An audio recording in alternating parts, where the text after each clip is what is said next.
Erick Thohir sang eksekutor yang bernyali, ditulis Da Vinci.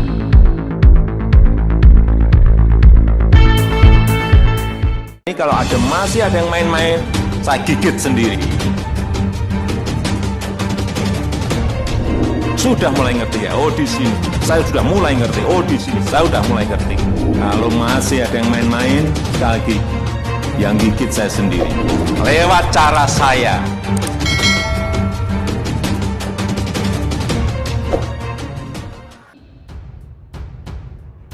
Menjadi seorang menteri menangani satu bidang pekerjaan yang memiliki banyak kesulitan dan tantangan, diperlukan kemampuan dan latar belakang yang mumpuni, seperti misalnya memiliki karakter keberanian dalam pengambilan keputusan yang cepat dan tepat.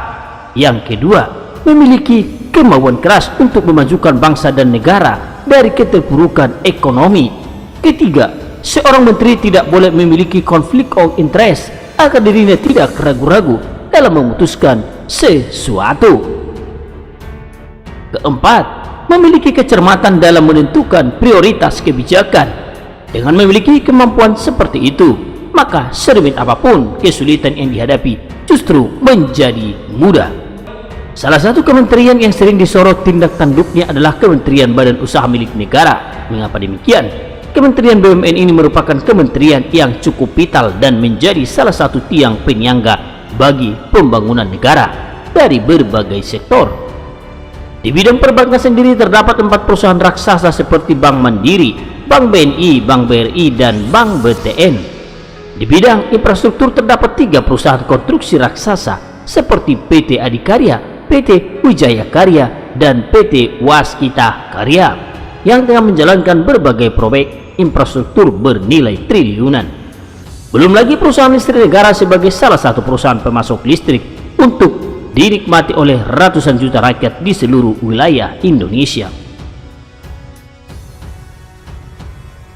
Hal inilah menyebabkan mengapa Kementerian BUMN menjadi sorotan media. Itu sebabnya kualifikasi dalam menunjuknya sebagai Menteri BUMN dirasa perlu betul-betul memperhatikan pengalaman, prestasi, dan jam terbang yang cukup. Mengingat Kementerian BUMN ini membawahi 14 sektor dari 142 perusahaan. 3 hari setelah Jokowi dilantik sebagai Presiden Republik Indonesia pada tanggal 23 Oktober 2019, Jokowi mengumumkan bahwa Erick Thohir akan memimpin Kementerian Badan Usaha Milik Negara. Mendengar pengumuman ini, banyak pihak dan pengamat yang mengapresiasi Jokowi atas keputusannya tersebut. Para pakar dan pengamat ekonomi juga menyebutkan bahwa berdasarkan pengalaman dan keberhasilannya di bidang bisnis, Erick Thohir diyakini bisa membawa dampak positif serta mampu membenahi berbagai masalah yang selama ini terjadi di internal BUMN. Kehadiran menteri sekelas Erick sudah ditunggu-tunggu beberapa periode yang lalu oleh masyarakat Indonesia. Dengan hadirnya Erick Thohir sebagai Menteri BUMN, maka salah satu diharapkan oleh masyarakat Indonesia sudah mulai terjawab. Selama puluhan tahun banyak perusahaan plat merah yang hanya sibuk untuk mengurus dan mendirikan anak dan cucu perusahaan yang tidak jelas maksud dan tujuannya. Kebijakan seperti ini tidak pernah memberikan kontribusi apapun dalam membantu pertumbuhan ekonomi negara. Bahkan sebaliknya, semakin menimbulkan kesulitan finansial di sana-sini dan kerugian cukup besar yang harus diderita oleh Kementerian BUMN. Akibat dari kebijakan buruk seperti ini, imbasnya dirasakan langsung oleh masyarakat Indonesia selama bertahun-tahun. Tentu saja, hal ini tidak boleh dibiarkan terus-menerus terjadi. Oleh sebab itu, Presiden Joko Widodo menunjuk Erick Thohir sebagai Menteri BUMN guna membenahi dan menata kembali perusahaan-perusahaan BUMN yang telah mengalami kesalahan pengelolaan selama berpuluh-puluh tahun. Selang beberapa hari, Erick Thohir telah sah dilantik menjadi Menteri BUMN milik negara. Langkah pertama yang dia lakukan adalah melakukan restrukturisasi di jajaran kepemimpinan Kementerian BUMN dengan memangkas jumlah deputi kementerian dari 7 orang menjadi 3 orang. Gebrakan awal ini adalah merupakan sinyal untuk semua pihak yang selama ini terlena dan lamban dalam bekerja untuk membenahi diri dan mengikuti gerak cepat sang menteri. Saat ini, masyarakat sudah mulai melihat langkah maju yang dicapai dengan menempatkan beberapa orang yang memiliki kemampuan yang tangguh dalam perusahaan BUMN. Akan tetapi, hal tersebut belumlah cukup. Erick harus terus melakukan perbaikan dengan menambah tenaga baru yang berkompeten sambil memperbaiki sistem yang sudah berjalan ini agar lebih transparan. Tujuan ini adalah agar ke depan tidak mungkin lagi perusahaan yang strategis ini mengulangi kegagalan yang sama di masa lalu. Dalam mengambil kebijakan, Erick Thohir haruslah tegas dan tidak segan-segan pada saat mengganti orang yang dirasa tidak mampu mengikuti gerak maju kebijakan-kebijakan baru yang diambil. Seperti baru-baru ini masyarakat mengapresiasi langkah berani Erick Thohir yang telah memulai merombak jajaran direksi dan komisaris di sejumlah perusahaan BUMN. Melihat langkah strategis Erick Thohir ini diyakini dalam hitungan beberapa tahun ke depan akan mencapai kemajuan yang pesat. Dengan demikian, kebijakan Erick Thohir ini sudah sangatlah tepat dalam rangka mendukung visi misi Presiden untuk memajukan bangsa dan negara serta menjadikan Indonesia sebagai negara dengan pertumbuhan ekonomi yang tinggi.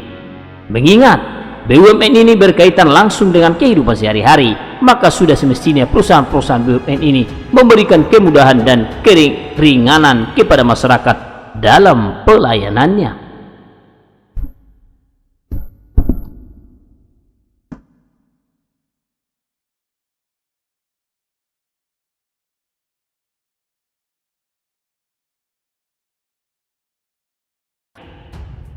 Tak ada cara lain untuk memajukan sebuah perusahaan kecuali meningkatkan kualitas sumber daya manusianya.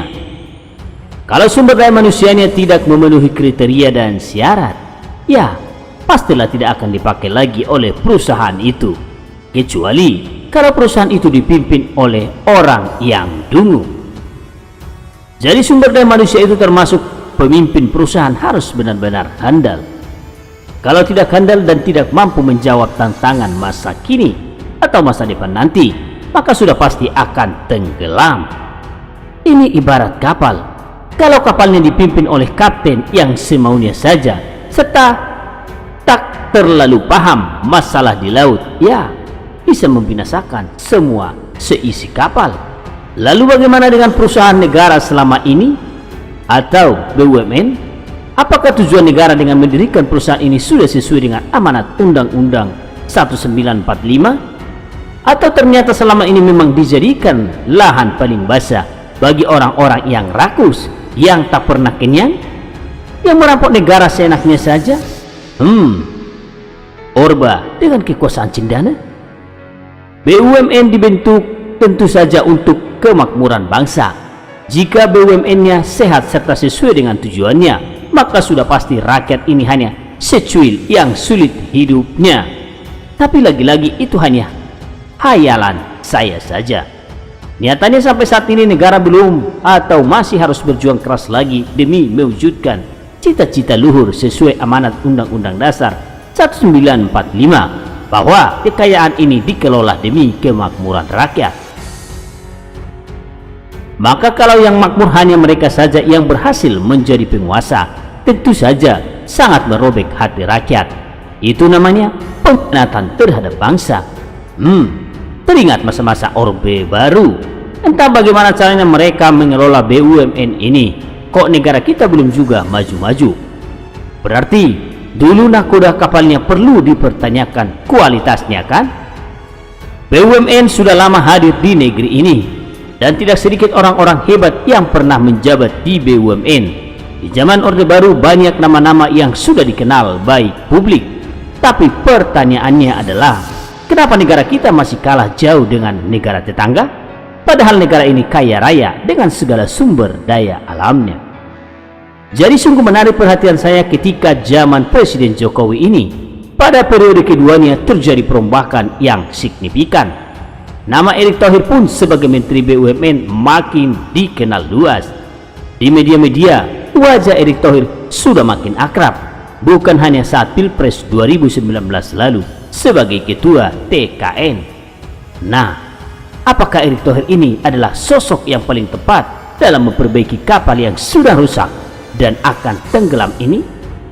Untuk menilai ini terlalu dini, sebab Erick belum lama menjabat, butuh bertahun-tahun melihat hasilnya. Maka rombak-merombak itu adalah bagian dari usaha beliau dalam memperbaiki BUMN ini. Waktu setahun ini cukuplah mendeteksi penyebab kenapa BUMN sulit untung atau bahkan ruginya banyak. Dan kalau ini sudah dibenahi, maka tahun berikutnya atau bahkan sampai masa jabatan Jokowi berakhir, maka BUMN benar-benar sudah tegar dan tegak kembali. Semoga saja. Arti kata dari akhlak yang sering dilontarkan Erick Thohir ini tentu adalah sebuah tanggung jawab individu terhadap orang banyak.